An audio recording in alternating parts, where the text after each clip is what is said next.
출애굽기 12장 37절에서 40절 말씀입니다. 시작.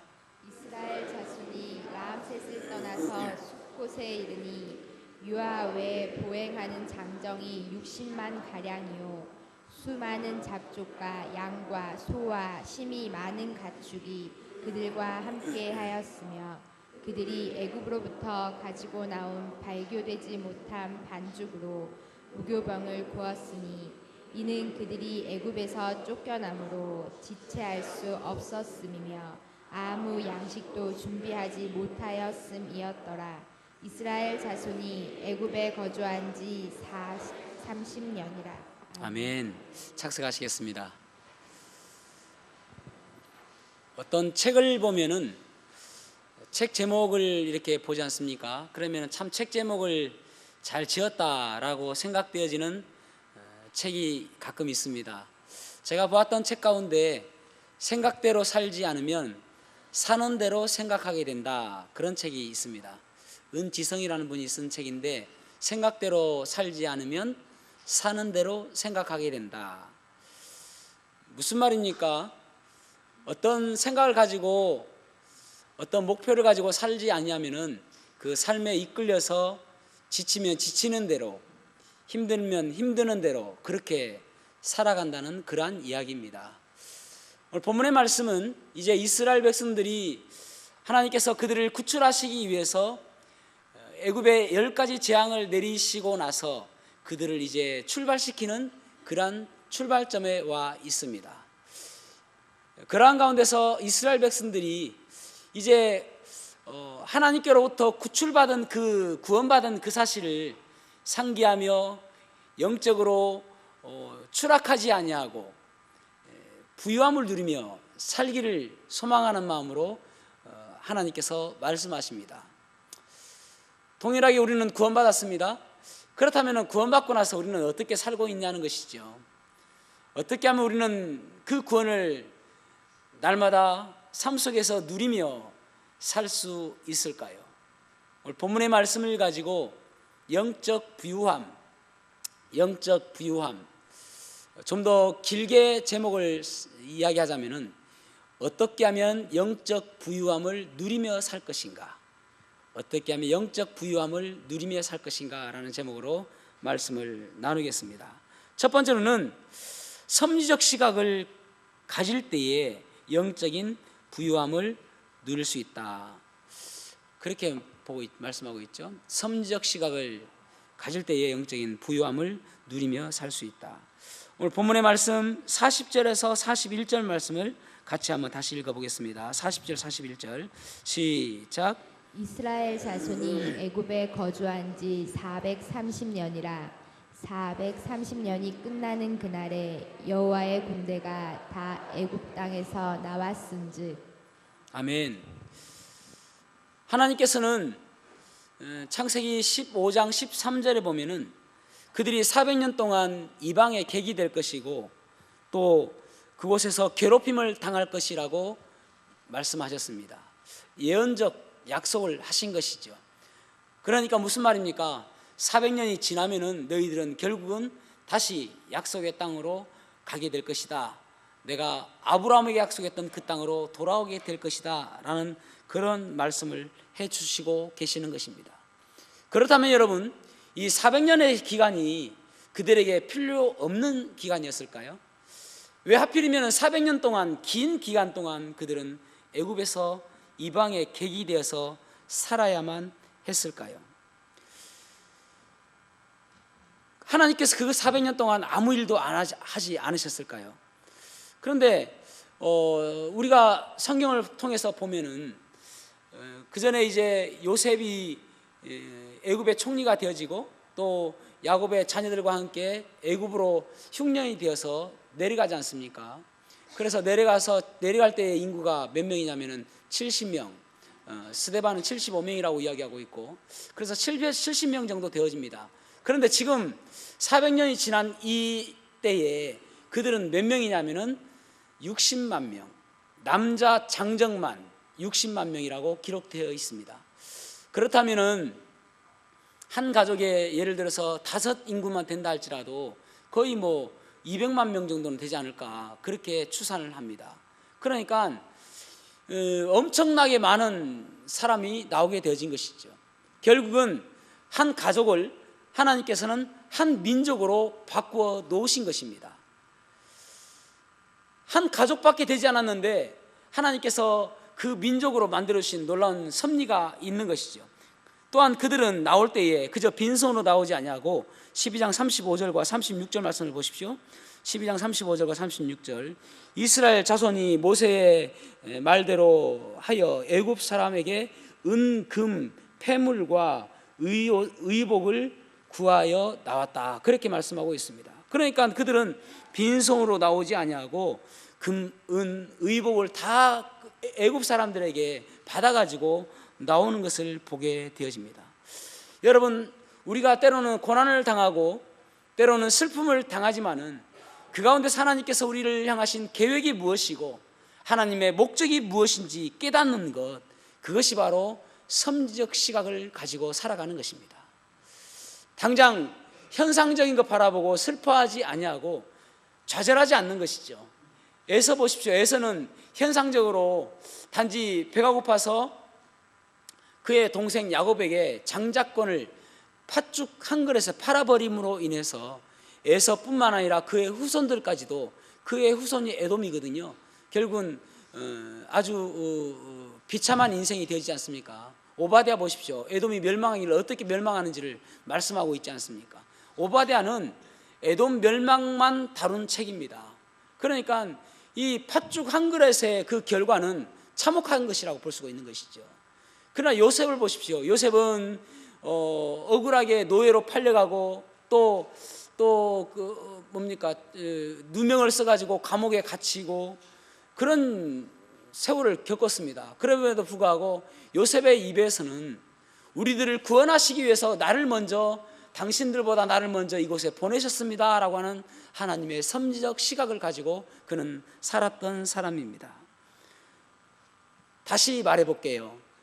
하나님의 목적과 계획에 따라서 하나님께서 일해 가시는 방법을 신학적으로 섭리라고 이야기합니다. 그러니까 지금의 현상과 관계없이 하나님께서는 하나님의 목적과 계획에 따라서 우리를 이끌어 가신다는 사실입니다. 그렇다면 우리가 지금 상황 속에서 절망하지 않을 수 있죠. 하나님께서 이것을 통해서 나에게 무엇을 주실까, 그런 기대감이 생기잖아요. 1648년에 독일에 30년 종교 전쟁이 났고 또 그때의 흑사병으로 인해서 유럽에 1000만 명이 죽었습니다. 1000만 명이면 엄청난 인구 아닙니까? 그런 가운데 한 목사님이 계셨는데 이제 성도 가운데 중병이 걸린 성도가 있어가지고 성도 신방을 하고 집에 와봤습니다.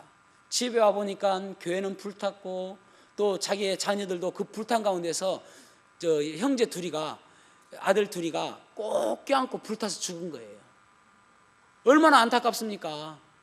아니, 놀고 온 거 아니잖아요. 하나님의 일을 하고 왔고 하나님께서 기뻐하시는 그 사역을 하고 왔는데 자기의 두 아들이 불타서 죽어 있는 거예요.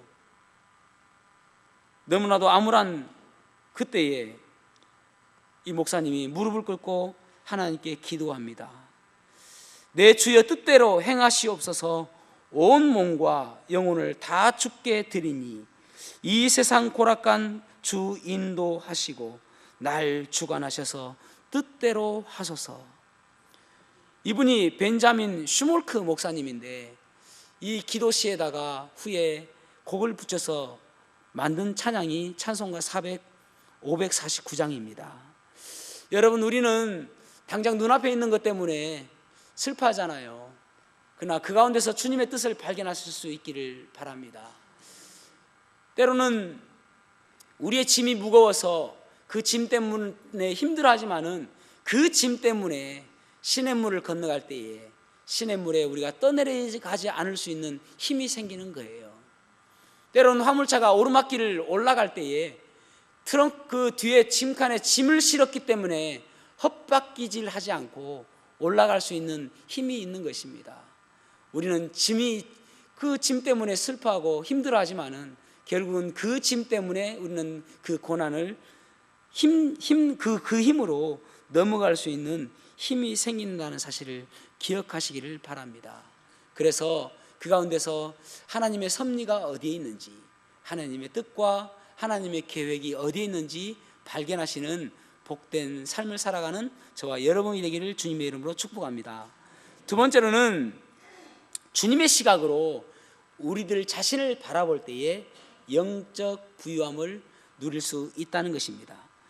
주님의 시각으로 우리 자신을 돌아봐야 된다. 여기 41절 하반절에 보면은 이렇게 말씀하고 있습니다. 그날에 여호와의 군대가 다 애굽 땅에서 나왔은즉, 아니 이 애굽 사람들을 바라보고 하나님께서 여호와의 군대라라고 칭해 주십니다. 그들은 군사훈련을 받았습니까? 노예입니다.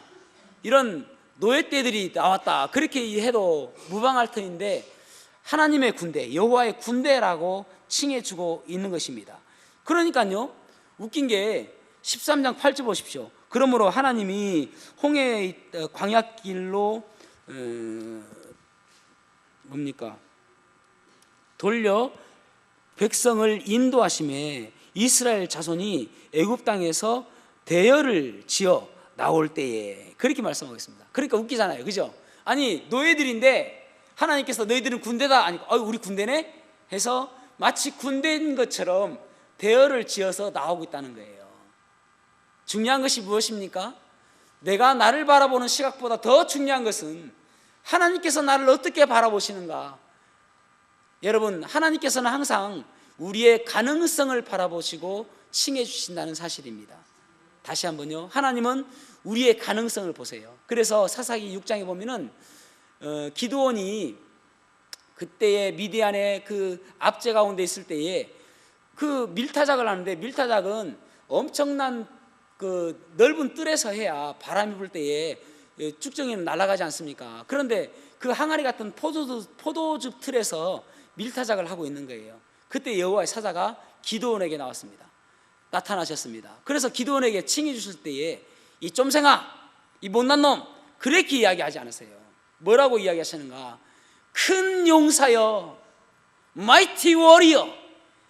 아니 쫌생아에도 항의하지 못할 그런 상황인데 그렇게 부끄러워서 무서워서 숨어서 하고 있는데 큰 용사여라고 이야기해 주는 거예요. 왜 그렇습니까? 가능성을 보고 말씀하시는 거예요. 앞으로의 가능성, 너는 큰 용사가 될 것이다. 그래서 300명으로 13만 5천을 무찌르는 큰 용사가 될 것이다. 그렇게 하나님께서 칭해 주시는 것입니다. 여러분, 주님의 시각으로 여러분 자신을 바라보시기 바랍니다. 그럴 때 우리가 소망이 있는 거예요. 이사야서를 보면은, 이사야서는 우리가 성경대학 때 제가 여러 번 이야기했는데, 이사야는 이제 그들이 포로로 잡혀가기 전 이스라엘이 멸망하고 BC 586년에 망하고 바벨론에 망하고 바벨론에 포로로 잡혀가잖아요. 그런데 포로로 잡혀가기 전 100여 년, 약 20년 전에 기록된 성경이에요. 그런데 그 가운데서 너희들이 포로로 잡혀갔을 때에 아마 너희들을 실망할 거야. 아마 너희들은 힘을 잃을 거야. 그때 이 말씀을 기억해라 하면서 쓴 성경들이 이사야서입니다.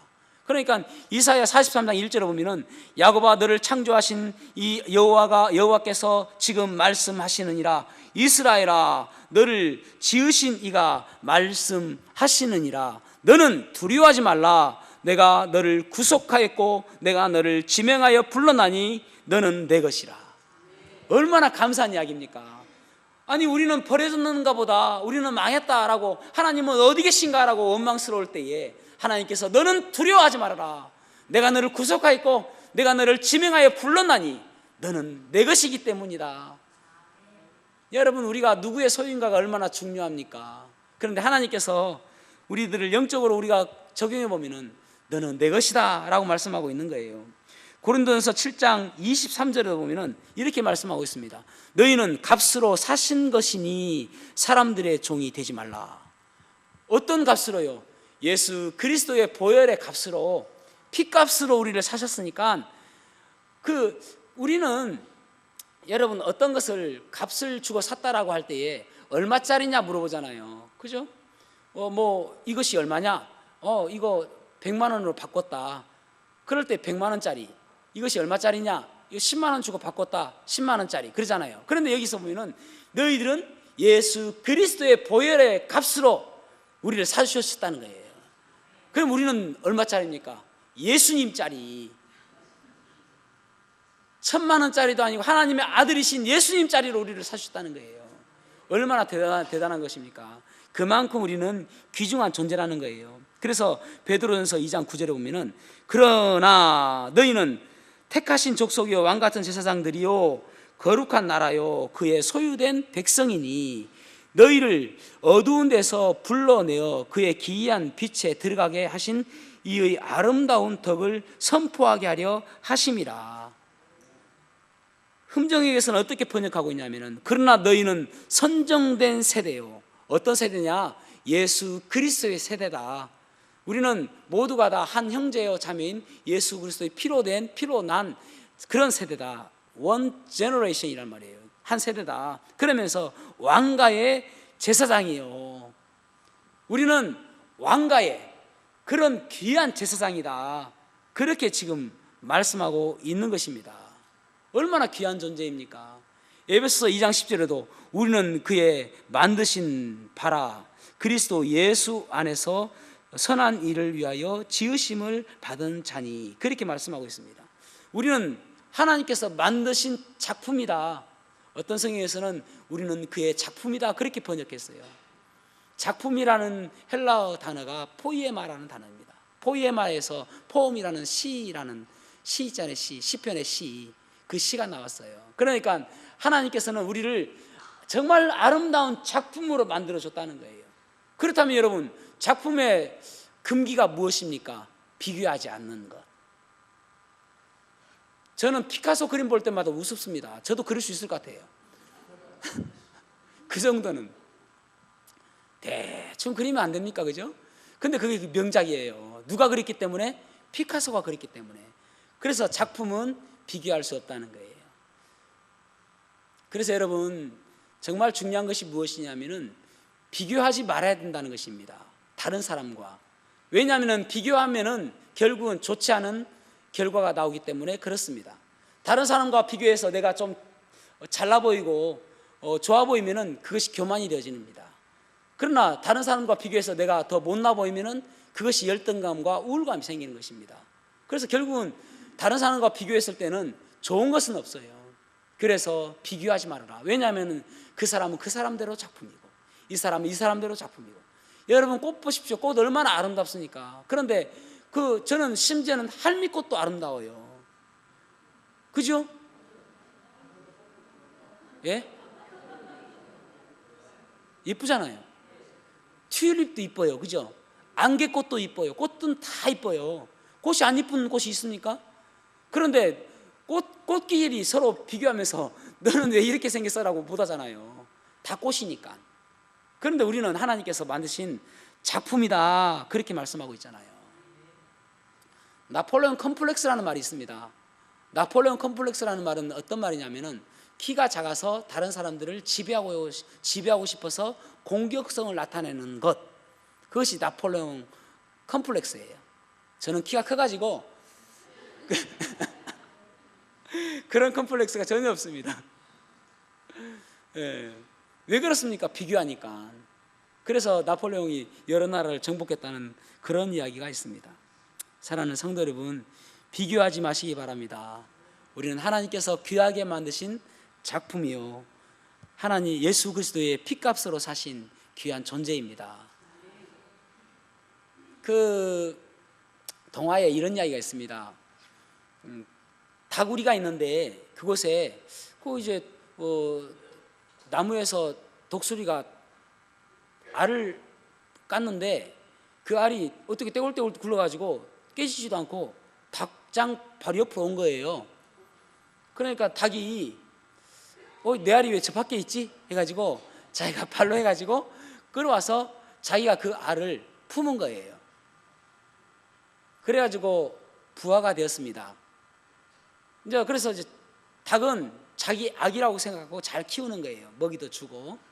그런데 커갈수록 독수리는 다른 것과 좀 다르게 생겼지 않습니까?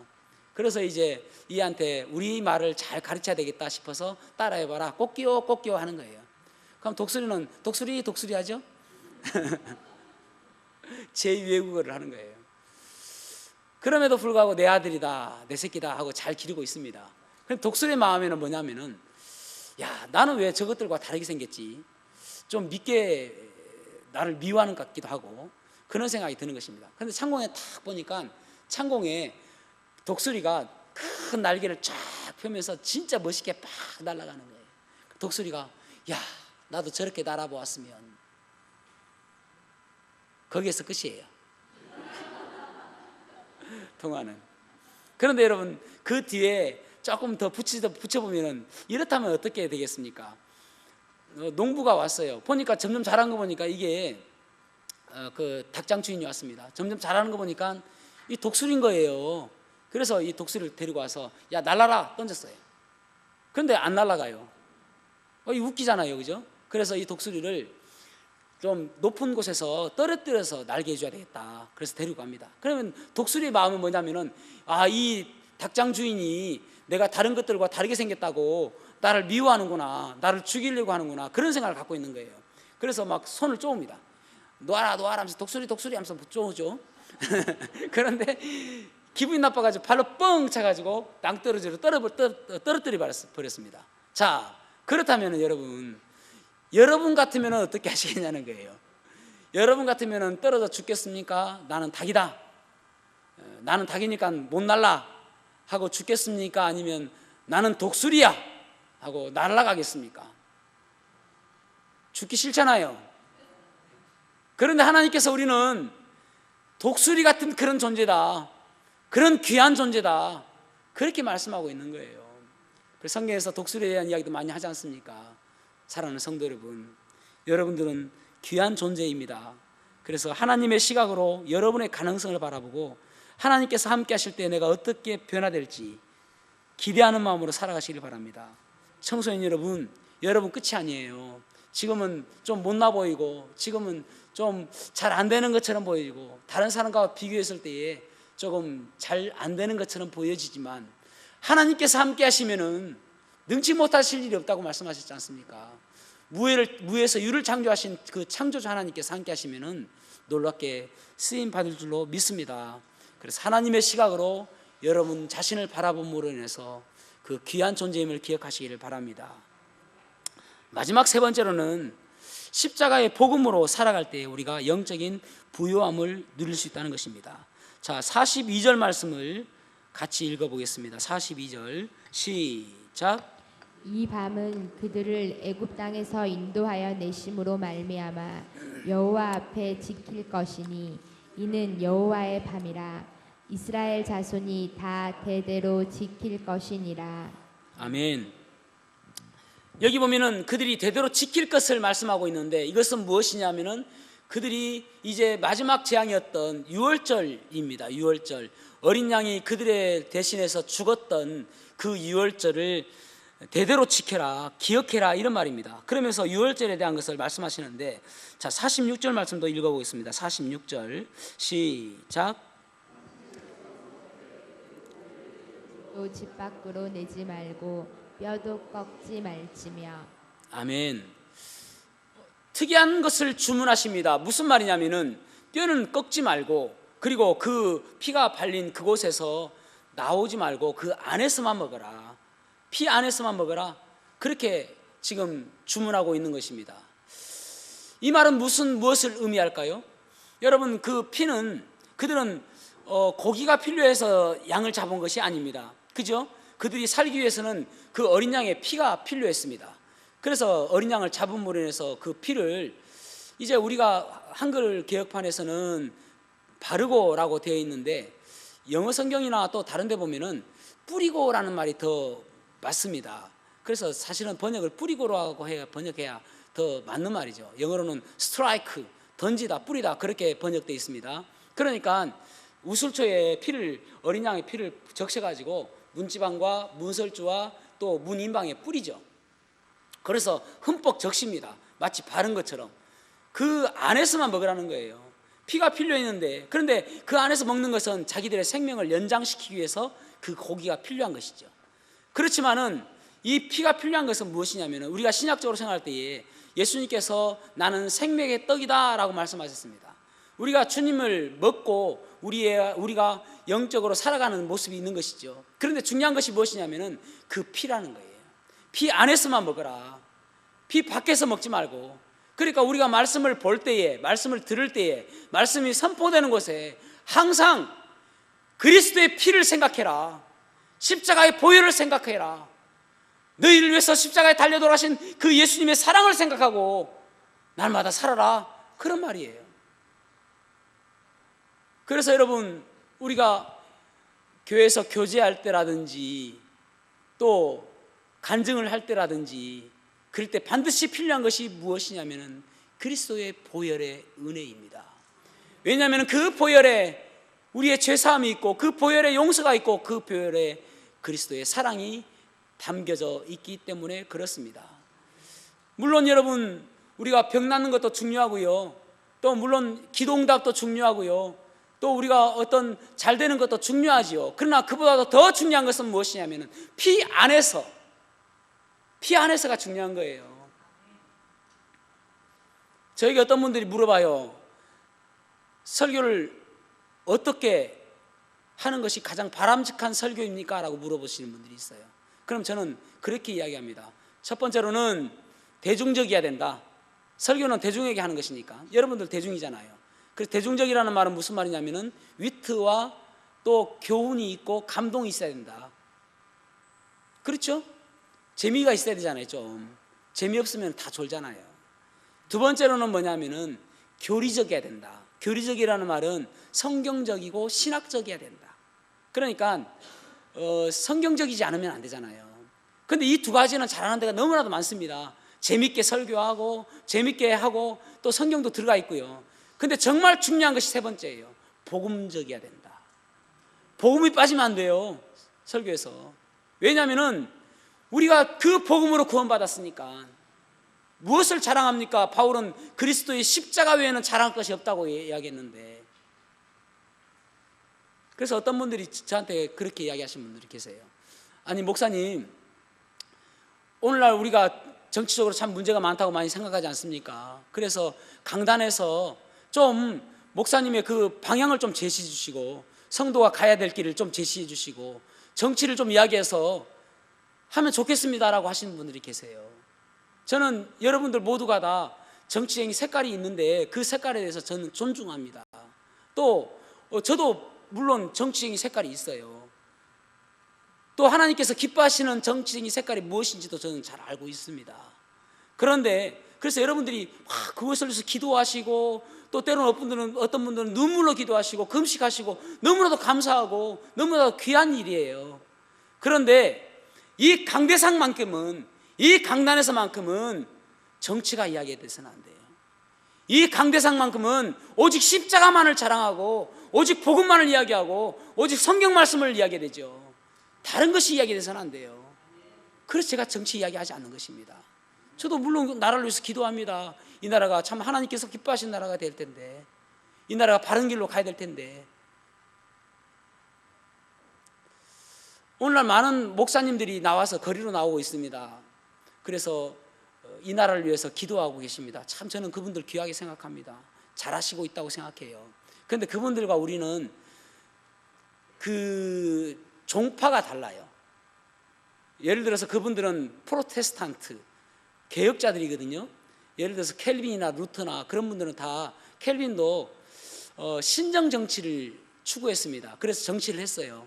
제네바에서. 쯔빙글리도 신정 정치를 추구했습니다. 하나님께서 이 땅을 다스려 주십시오라고 신정 정치를 했어요. 그래서 정치를 했습니다. 그런데 우리는 프로테스탄트 아니에요.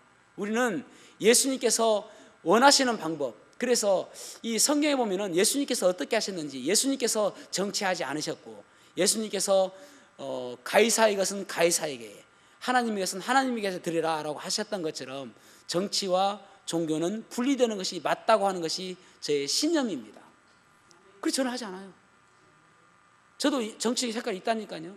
그런데 이 강대상만큼은, 제가 개인적으로 만나서는 이야기도 합니다. 개인적으로 만나서는 저는 이렇게 되는 것이 제 원하는 것이고 저 정치적인 색깔입니다라고 이야기해요. 그런데 이 강대상만큼은 그래서는 안 되죠. 이 강대상만큼은 오직 십자가만을 자랑해야죠.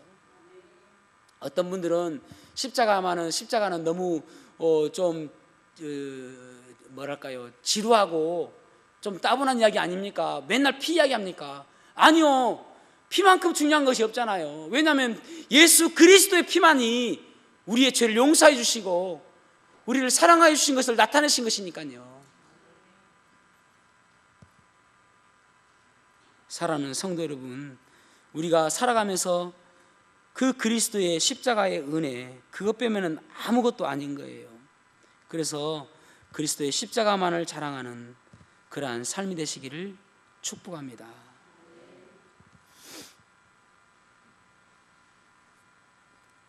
찬양 가운데 저는 이 찬양 참 좋아합니다.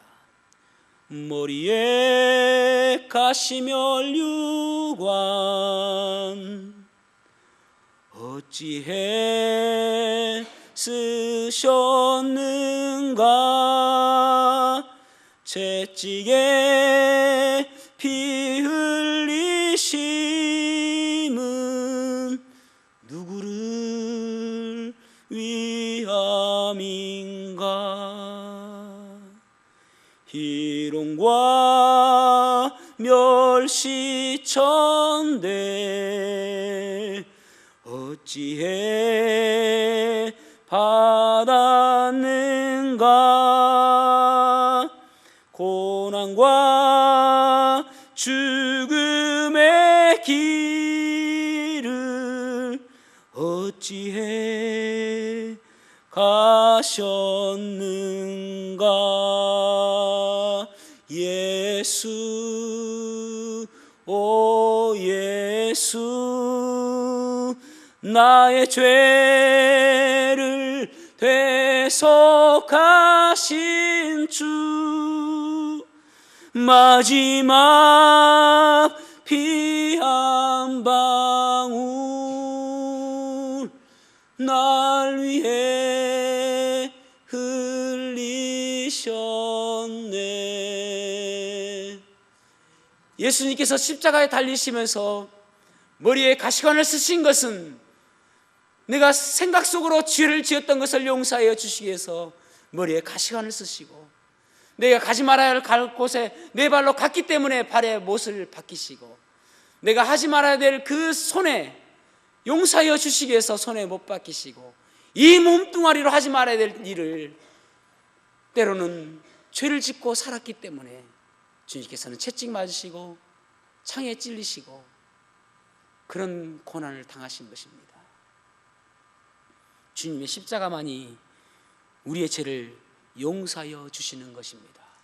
여러분, 세상 사람들도 얼마나 이 용서에 갈급해 있습니까?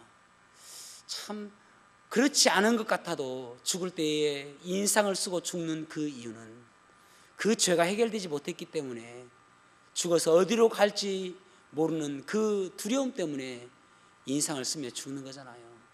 예수 안에서 죽는 사람은 복되도다고 말씀하셨는데, 예수 안에서 죽는 사람들은 얼마나 평화로운 가운데 죽습니까? 그 어니스트 해밍웨이의 책 가운데 The Capital of the World라는 그 세속의 신전이라는 책이 있어요. 그 책에 보면은 이런 내용이 나옵니다. 그 한 아버지와 아들이 다투고 아들이 집을 나가버립니다. 그래서 그 아버지가 아들을 그리워하는 마음으로 신문에 광고를 냅니다. 그 아들 이름이 파코입니다. 파코야, 화요일 날 오전에 몬타나 호텔에서 만나자. 다 용서한다 아들아. 이렇게 신문 광고를 냈습니다. 그리고 그 약속의 날 가보니까 800명이 나왔더라는 거예요. 파코가. 무슨 말입니까? 어니스트 해밍웨이 자체가 이 용서에 대한 엄청난 그림이 있는 거예요. 그의 그 아버지는 당뇨병으로 인해서 다리를 절단할 것 같은 두려움과 또 여러 가지 부채 때문에 권총으로 자살해 버립니다. 그의 엄마가 그 해밍웨이의 생일날에 선물을 두 가지를 줬는데 하나는 케이크이고 하나는 아버지가 자살할 때 쓴 권총을 선물로 줬어요. 미쳤죠? 이 엄마가 아들에게 편지를 하기를 뭐라고 편지했냐면은, 아들 해밍웨이 보아라. 누구나 자식으로 태어날 때에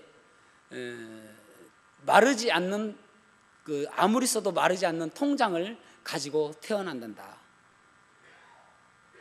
그래서 이제 부모한테 다 타다 쓴다는 거예요. 그런데 나이가 들어서 자라면은 그 비워진 통장에 채워 넣어야 한단다, 아들아. 좋은 말이죠. 여러분 자녀들에게 써주면 좋을 것 같아요. 그래가지고 자기의 필요한 목록들을 다 적어서 이 해밍웨이에게 줬던 그런 이야기도 있습니다. 그 어니스트 해밍웨이도 마지막에 이제 자기가 쓴 소설이 잘 팔리지도 않고 해가지고 결국은 권총으로 자살하거든요. 근데 이 해밍웨이의 마지막 작품이 뭐냐면은 노인과 바다입니다. 노인과 바다. 잘 아시죠? 한 노인이 바다로 고기를 잡으러 가잖아요. 84일간 한 마리도 잡지 못합니다. 그런데 이제 그 85일째 된 날, 청새치라고 하는 그런 고기인데, 그 참치 비슷한 고기, 큰 고기죠. 그 고기를 잡은 거예요. 얼마나 기뻐요. 그래가지고 사투를 벌입니다. 이 고기와 줄다리기를 하면서. 그래가지고 결국은 이제 그 고기를 잘 타일러 가지고 데려옵니다. 오다가 상어떼를 만나요. 그래서 상어떼 5마리인가 그 작살로 죽여요. 이 80세가 넘은 이 노인이. 그런데 이 상어떼가 여기 안가품을 하려고 이 청새치 고기를 다 그냥 깔아 먹어버립니다. 그래가지고 가시만 남았어요. 그래 한국에 이제 아주 부푼 꿈을 꾸고, 내가 청새치를 잡아왔다. 이 나이 많은데 너희들이 나 비웃었지. 나이 아직까지도 이런 힘이 있는 사람이다 해서 딱 가져왔는데 보니까 가시만 남은 거예요. 이것이 해밍웨이의 그 자기의 생각입니다. 인간은 모두가 다 허무하다. 아무리 인생을 열심히 살고 아무리 힘을 들어서 아주 산다 하더라도 결국은 인생은 허무하다. 그것이 해밍웨이의 마음입니다. 여러분, 이렇게 살아가는 사람들이 얼마나 많습니까? 주님 모르고 살아가는 사람들이 얼마나 허무합니까? 십자가를 모르는 사람들이 얼마나 허무합니까? 그래서 요한복음 4장 14절에 보면은 이렇게 말씀하고 있습니다.